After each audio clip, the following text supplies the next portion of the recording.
જામનગરમાં બહુ ચર્ચિત બનેલી જેસીસી હાર્ટ ઇન્સ્ટિટ્યૂટ હોસ્પિટલમાં 105 દર્દીઓની હૃદયની ખોટી સારવાર મામલે ભારે હોબાળો મચી જવા પામ્યો છે। આ મામલામાં કૌભાંડી તરીકે ડોક્ટર પાર્શ્વ વોરાએ તમામ પ્રકારના ડેટા ડિલીટ કરી નાખ્યા છે તેમજ પીએમજેવાયનું એકાઉન્ટ પણ ડિલીટ કરી નાખ્યું છે। જોકે નોંધનીય છે કે આ બધી વિગતો રાજ્ય સરકારના પોર્ટલ પર ઓનલાઈન હોય છે એટલે વિગતો આ ડોક્ટર દ્વારા ડિલીટ થયાની વાતનો કોઈ મતલબ રહેતો નથી।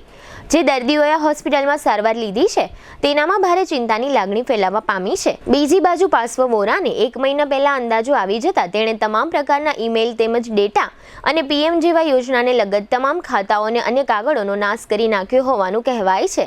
હજુ સુધી આ હોસ્પિટલમાં ભોગ બનનાર કોઈ પણ દર્દીએ ફરિયાદ કરી નથી કે કોઈએ પોલીસ ફરિયાદ નોંધાવી નથી।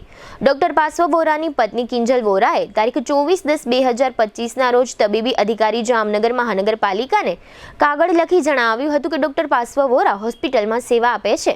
તેણે મારી પાસેથી પાસવર્ડ લઈ ઓટીપી લઈ હોસ્પિટલને પીએમજેવાય યોજનામાંથી વિથડ્રો કરી નાખી છે। દરેક શહેરને એક એવો પ્રોજેક્ટ મળે છે જે માત્ર ઇમારત નહીં પણ ઓળખ બની જાય છે। Sardar big industrial hub, Khodal greens, unity brass world, આ બધાના સર્જક visionary developer Gagiya sons private લિમિટેડના મેનેજિંગ ડિરેક્ટર ભાવેશભાઈ ગાગિયા એટલે કે બાદશાહભાઈ લઈને આવ્યા છે જામનગર માટે એક નવો અધ્યાય, એક આધુનિક અજાયબી સમાન કોમર્શિયલ પ્રોજેક્ટ જી કોમર્સ। જામનગરના ઇમર્જિંગ કોમર્શિયલ એરિયા ફેઝ 2 અને 3 થી તદ્દન નજીક હરિયા કોલેજ સામે ઇન્દિરા માર્ગ જામનગર નવા યુગના વ્યવસાય માટેનું પરફેક્ટ એડ્રેસ।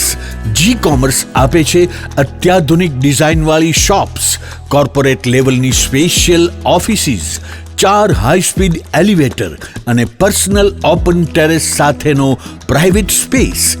એક એવી જગ્યા જ્યાં વ્યવસાય પણ ગર્વ અનુભવે। પ્રાઇડ ઓફ ગુજરાત એવોર્ડ સેરેમનીમાં ગુજરાતના મુખ્યમંત્રી શ્રી ભૂપેન્દ્રભાઈ પટેલના હસ્તે real estate developer of the year એવોર્ડથી સન્માનિત ભાવેશભાઈ ગાગિયા સમગ્ર હાલારમાં રિયલ એસ્ટેટની દુનિયામાં વિશ્વાસ, ગુણવત્તા અને વિઝનની જીવંત ઓળખ બની ચૂક્યા છે। કારણ કે પ્રતિષ્ઠા કાગળ પર નહીં, કામમાં લખાય છે। ટાઈમ ઓછો છે, શબ્દો પણ ઓછા છે, કારણ કે આ પ્રોજેક્ટ વિશે બધું કહેવું એ શક્ય નથી। તે જોવો જ પડશે, અનુભવવો જ પડશે। તમારા વ્યવસાયને નવી ઊંચાઈ આપવા તૈયાર રહો। વિઝિટ જી કોમર્સ, હરિયા કોલેજ સામે, ઇન્દિરા માર્ગ, Jamnagar. Mobile 9898598191। Book your space today. The future belongs to the visionary, a landmark by Gagia Sons Private Limited. તેનાથી દર્દીઓ હેરાન થઈ રહ્યા છે। અમદાવાદના ખ્યાતિ હોસ્પિટલ કાંડ જેવું કૌભાંડ જામનગરમાં પાછલા સમયમાં આચરી લેવામાં આવ્યું। આમ છતાં અત્યાર સુધી આ કૌભાંડની વિગતો બહાર આવવા પામી ન હતી। અમદાવાદના ખ્યાતિ કાંડમાં હોસ્પિટલના સંચાલકો સહિત ઘણા ડોક્ટરો વગેરેની ધરપકડ થઈ હતી, જેની સામે જામનગરમાં હજુ સુધી વિધિવત રીતે ડોક્ટર પાર્શ્વ વોરા કે હોસ્પિટલ મેનેજમેન્ટ વિરુદ્ધ એક પણ વ્યક્તિએ ફરિયાદ કરી નથી, જે અચરજની વાત છે। સૂત્રોના જણાવ્યા પ્રમાણે આ પ્રકારની પીએમજેવાય હોસ્પિટલનું સંચાલન ગાંધીનગરથી ઓનલાઈન પોર્ટલ મારફત થઈ રહ્યું છે। સ્થાનિક મહાનગરો અને જિલ્લા આરોગ્ય તંત્રોનો કોઈ પણ પ્રકારની સત્તાઓ આપવામાં આવી ન હોય તેવી સ્થિતિઓ દેખાઈ રહી છે।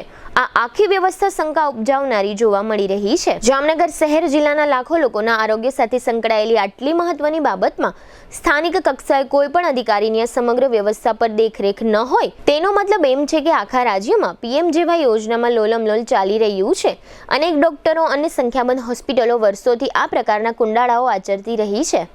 પીએમજેવાય યોજનામાં હોસ્પિટલના બિલો મૂકવામાં આવ્યા ત્યારે આ તમામ બાબતનો ભાંડો ફૂટ્યો છે। જો કોઈ દર્દી આ યોજનાનો લાભ લીધા વગર પોતાના સ્વખર્ચે આવી મોંઘી સારવાર કરી હશે તેની તપાસ પણ કરવી જરૂરી બની ગઈ છે। ખરેખર દર્દીઓને કોઈ જાતની ગેરરીતિ વગર સારવાર આપી હોય તો રાજ્ય સરકારે આ રીતની મલ્ટી સ્પેશિયાલિટી હોસ્પિટલો ઉપર દેખરેખ રાખે તે માટે એક નવો જ ડિપાર્ટમેન્ટ ઊભો કરી વિજિલન્સ શાખા કાર્યરત કરવી જોઈએ। દુઃખની વાત એ છે કે મોટી હોસ્પિટલોમાં રાજ્ય સરકારનો કોઈ કંટ્રોલ હોય તેવું જણાતું નથી, જેને કારણે હોસ્પિટલના મેનેજમેન્ટને પૈસા કમાવાનું એક મોકળું મેદાન મળી ગયું છે. આથી જ આ રીતના કૌભાંડો કરવામાં હોસ્પિટલના ડોક્ટરોને પ્રોત્સાહન મળે છે.